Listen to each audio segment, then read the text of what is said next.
And we're going to start in a cool habitat in southwestern Asia, where in the tall grasses you can find a lot of animals roaming around.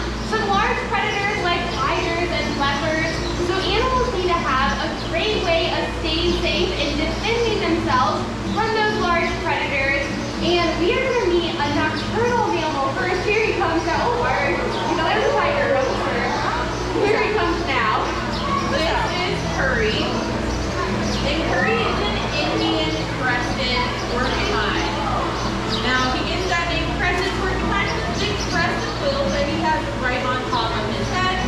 And of course, being a porcupine, he's covered in those quills. They run from his nose all the way to his toes.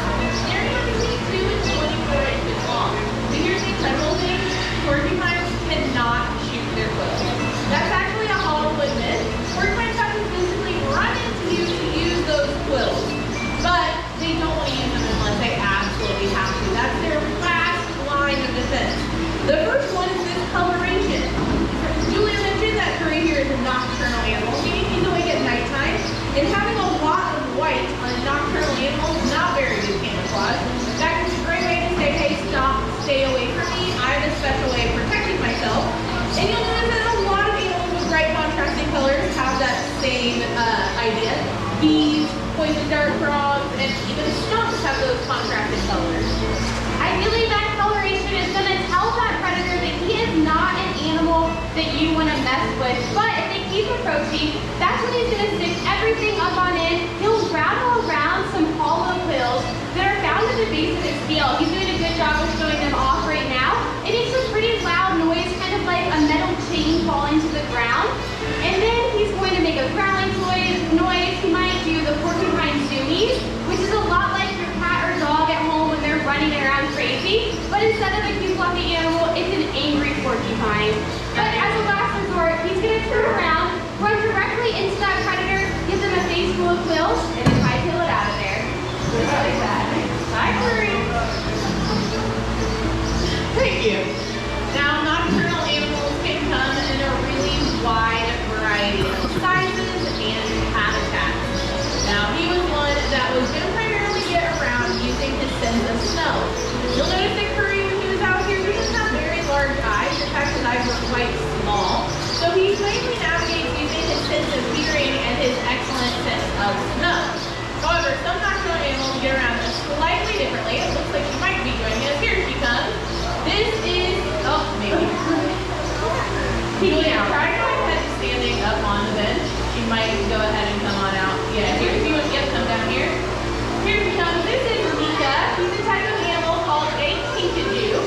These guys are found in the rainforest of South America, and they have a really special tail. They have what's called a prehensile tail, meaning that she can hang her entire body weight just from that tail.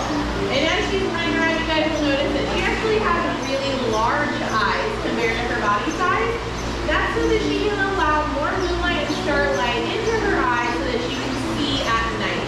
Now, she also does have a great sense of smell and excellent hearing, so she's got all of the senses going for her for those nighttime activities. These guys will just be traveling around in those treetops looking for their favorite foods, and they'll actually eat a pretty decent variety of things. Mika loves to eat different kinds of sweet fruits she finds in her environment, but she also loves to raid a beehive. These kinkajous love to eat honey out in their environment, and that's one of the reasons that they've gotten the nicknames of the honey bear. The other reason is they have this pretty honey-colored fur that helps them to blend into the trees in the rainforest. But because that fur is nice and thick, that's going to allow her to reach into beehives, scoop up lots of her favorite honey, and not have to worry about getting stung by those bees defending their hive. So it's a really helpful way that allows her to eat a lot of those high-calorie sweet foods like honey. She also is an animal that's going to be eating lots of different flowers around in her habitat, and that means she is a good pollinator in her rainforest. We'll see you later, Mika. I love watching her with that tail back and forth to help her balance. Like a tightrope walker, they'll use those big sticks to help them balance. She's doing that same thing with that tail, just using it as a counterbalance. It's really important and obviously very helpful for them when they're navigating those treetops. But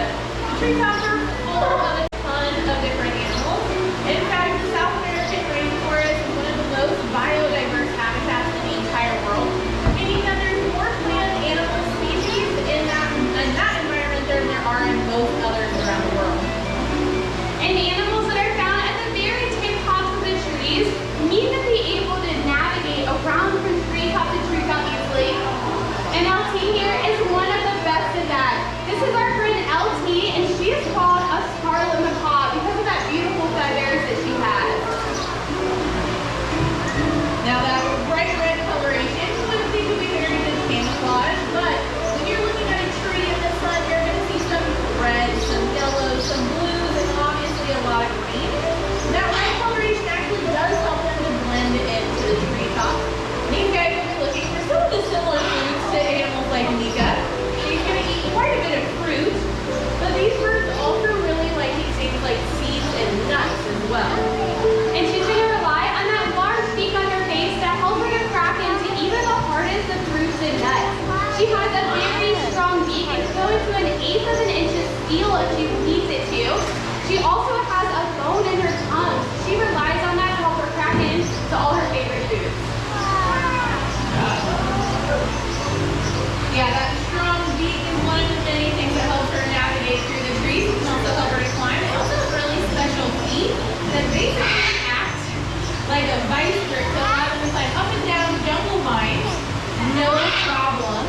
Just using their feet, they kind of act like a vice grip, which is pretty cool. Those zygodactyl feet are really beneficial in allowing her to move all throughout the trees.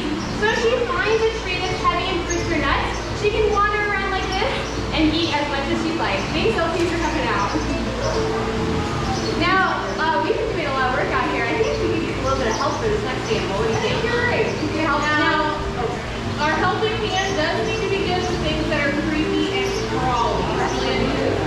Oh, sure, I can. Do you like creepy crawlies? You love creepy crawlies? Come on down.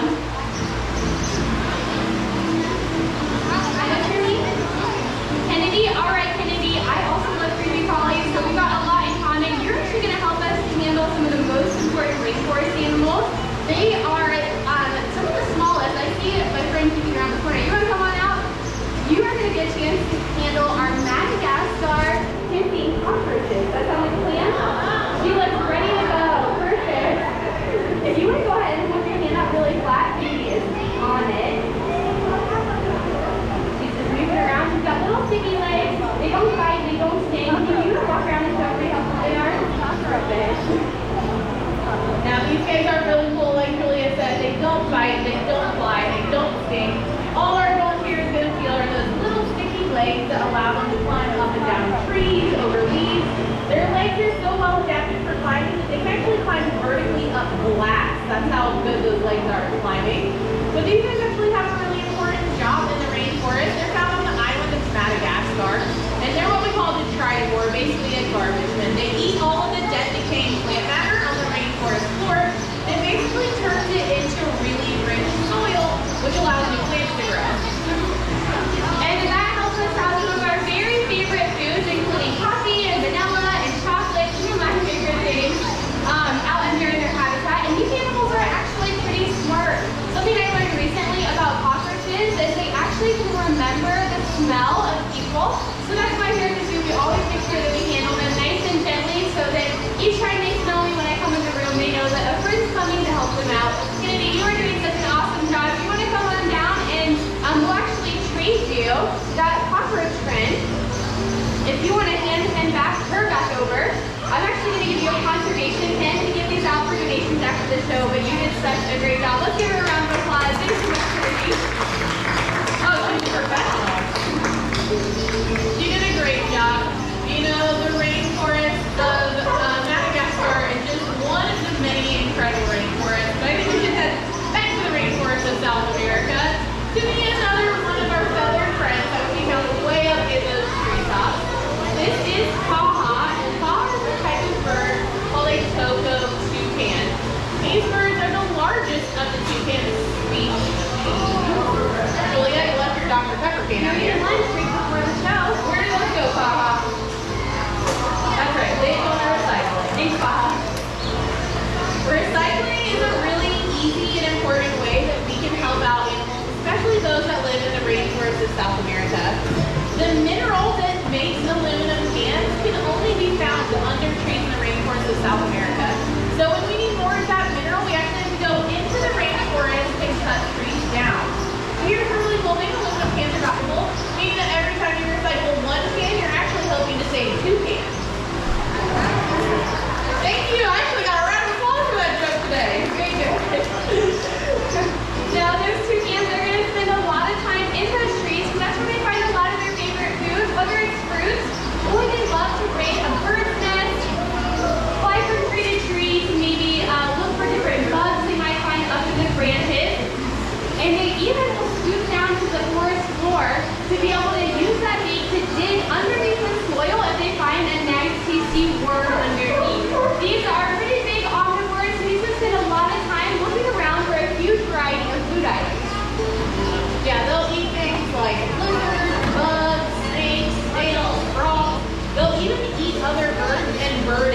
which is pretty impressive.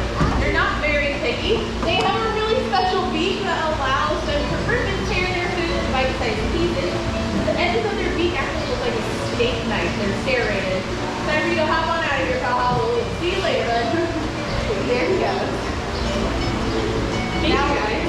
recycling is just one of the many ways that we can help out animals around the world. Just by coming to the zoo today, though, you guys have already helped.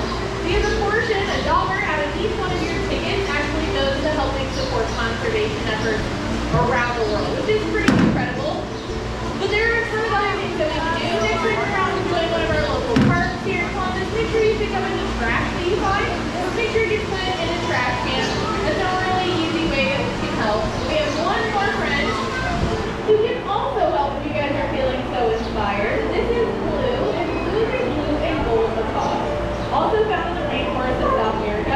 But here at the zoo, Blue has a special job. He's helping us to save endangered species. You guys can come up and hand him any of your paper donations. They'll put it in this box, and 100% whatever you guys donate goes straight to conservation efforts. We don't need any of it. Just by doing these small donations like this, last year we were able to raise over $20,000 for conservation. And if you donate $5 more, you're going to get a conservation tent like our volunteer got earlier in the presentation. Hopefully we've inspired you to dive into your next adventure and enjoy the rest of your day here at the Columbus Zoo.